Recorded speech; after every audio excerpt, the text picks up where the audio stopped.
நேர்களே, முக்கிய செய்தி. பொங்கல் பண்டிகையை முன்னிட்டு சொந்த ஊர் செல்வோருக்கான ரயில் டிக்கெட் முன்பதிவானது காலை 8 மணிக்கு தொடங்கும் என்று தெரிவிக்கப்பட்டிருந்தது.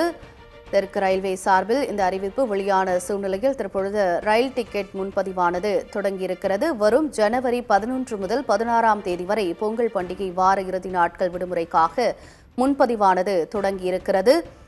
கடைசி நேர பரபரப்பை தவிர்ப்பதற்காக 120 நாட்களுக்கு முன்பே முன்பதிவை தெற்கு ரயில்வே தொடங்கியிருக்கிறது.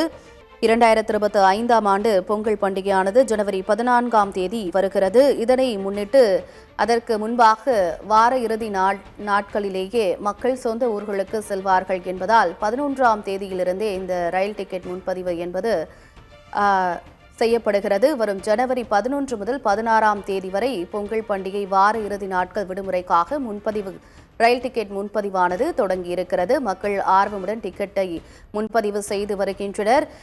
இன்னும் சற்று நேரத்தில் இந்த ரயில் டிக்கெட் முன்பதிவு என்பது டிக்கெட்டுகள் அனைத்தும் தீர்ந்துவிடும் என்று எதிர்பார்க்கப்படுகிறது. இது தொடர்பான மேலும் விவரங்களை பின்னர் வரக்கூடிய செய்தி தொகுப்பில் பார்க்கலாம்.